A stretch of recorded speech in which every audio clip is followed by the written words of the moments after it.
So, what is the post-development criticisms of sustainable development? PD's criticism of SD.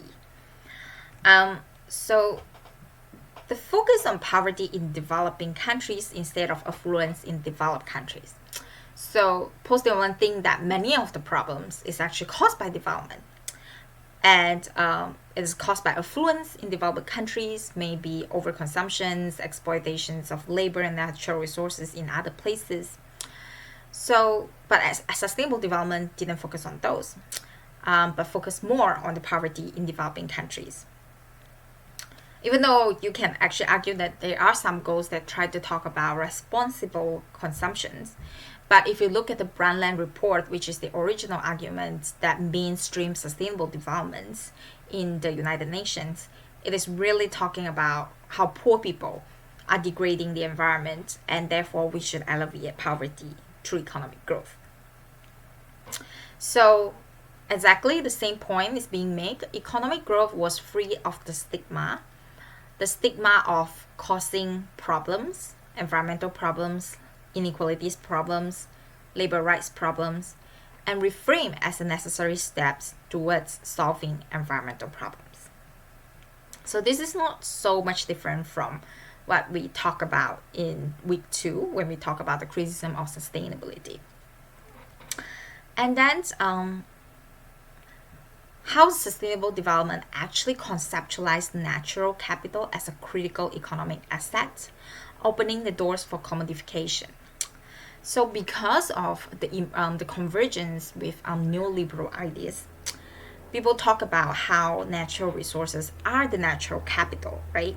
Natural capital that's important for the countries. So not just economic capital and human capital. You can see the rise of ecotourism as a way to promote both economic and environmental conservation. And then you have national parks, conservations, and sustainable products, using the environmental aspect of it to sell green products, right? And then so I took this from Demaria and Kotari, which is the article I asked you to read about post-development.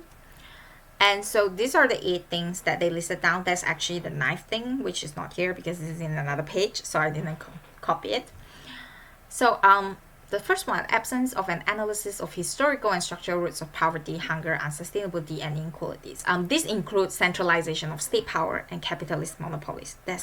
And then there's an inadequate focus on direct democratic governance, right? Decision making by citizens and communities in face-to-face setting.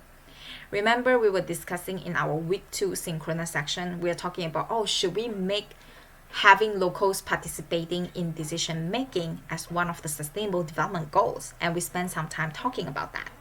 So this is exactly the same criticism, that there's no such goal or focus in sustainable development. And then inability to recognize the biophysical limits to economic growth. So we already understand this argument very well because sustainable development actually say that you need economic growth for technological innovation in order to overcome biophysical limits. And then there's a continuous subservience to private capital and inability or unwillingness to democratize the economy. So yes, because of the convergence of neoliberalization, there is favor towards privatization, and then modern science and technology held out as panacea, ignoring the limits and marginalizing other forms of knowledge. And then culture, ethics, and spirituality sideline. Unbridled consumerism not tackled head on. That's the goal on responsible consumption, but it doesn't seem radical enough. And then global relations built on localization and self-reliance missing. Yeah, there's really no talking about localization, even though that is such an essential topic in terms of ecological footprint and carbon footprint. Actually, the number 9 is about how they didn't criticize nation states as the only legitimate powerful actors to do development. But the United Nations is actually comprised of nation-state governments. So this is kind of the structural problem of it. that they'll always work with national government as the stakeholders. And then so this is the newest book, I believe, Pluribus, a post-development dictionary. And in your reading, I have asked you to also look at Escobar lecture and Escobar interview. So in his interview, he talked a little bit about pluribus, which is essentially the recognitions of the plurality of different kinds of world peoples want to live in. So we don't just talk about becoming a developed country. We are talking about having a pluribus, where people have different conceptions of the good way of living. And some of the key things that post-developmentalists depart from sustainable development is that transformative alternative that address structural roots needs to be proposed, right? And then there's a strong interest in local culture and knowledge and the defense of cultural differences. So they are not asking for homogenization. They are not asking for the same indicators. They are really paying attention to the differences. And then they're critical towards the dominance of scientific discourses, denying the status as only valid form of knowledge. And when we talk about this, it is always easy to become another discussion about climate change denial, because people think that climate change denial is a denial of expert knowledge. So when we talk about criticizing expert knowledge, we are very much at risk of denying climate change. If you look at the Q&A of the Escobar lecture, which is not in this lecture that I share with you, but you can find a longer version of the Escobar lecture with Q&A included. He kind of mentioned that he doesn't mean that we deny scientific discourses. We just deny the dominance of scientific discourses and try to recognize different ways of knowing. And then the last one here is post-development is not really just a critic from academics. It is an idea that arises from grassroots movements and especially the victims of developments. So people who are anti-development because they have been marginalized by development processes. Now I'm going to talk about the different alternatives to development. So when we talk about post-development and we talk about pluribus, about how a plurality of different ways of living should be considered, what are these potential different ways of living? And we talk about how post-developmentalists really paying focus to local culture. So these are all sort of derived from local culture apart from degrowth. So we have 4 things here. We have Buen Vivir, which is from Latin America. We have Ubuntu, which is from Africa. We have Swaraj, which is from South Asia. And then we have degrowth, which arises from Europe. Okay, so ecological Swaraj, self-rule. So Swaraj itself, maybe most people would refer to Swaraj idea by Gandhi, who talks about self-rule and especially referring to the independence movement of India. But of course, this concept have sort of constantly evolved, but they always revolve around the idea of self-reliance and democratic decision-making. So these are the core values of Swaraj. And I say ecological Swaraj here because more and more of the recent movements are paying explicit attention to ecological aspect. And then core values of Swaraj by Gandhi actually include limits to self-indulgence in terms of luxuries and pleasures. So overconsumption is a no-no, and they value aesthetic lifestyle and simplicity.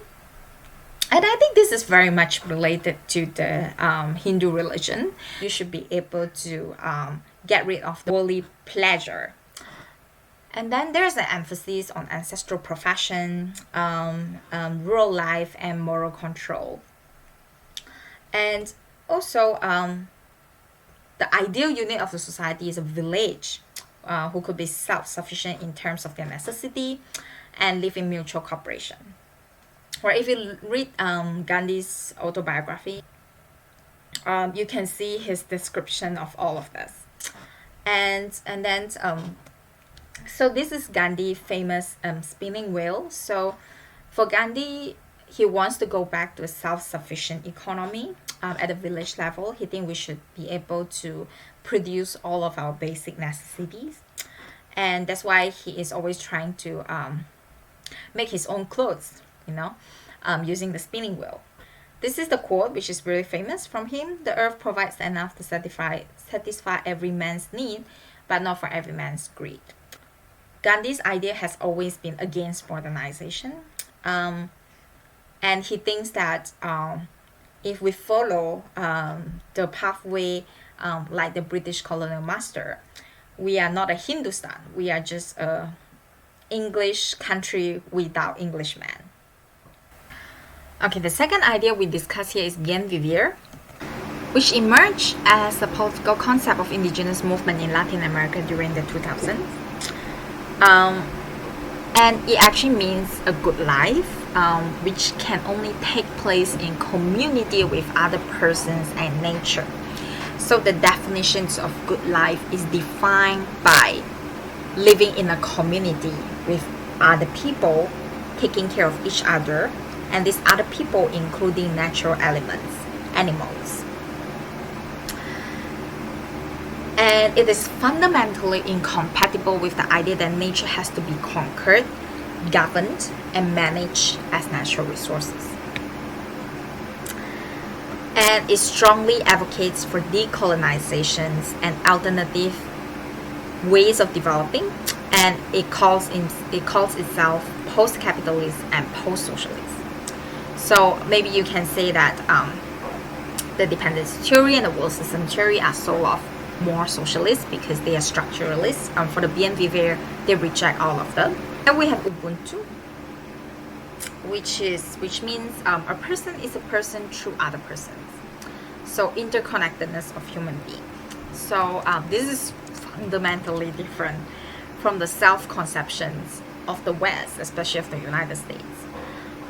So we emphasize so much about self-reliance and independence, but the Ubuntu means no, we become ourselves because of the people around us.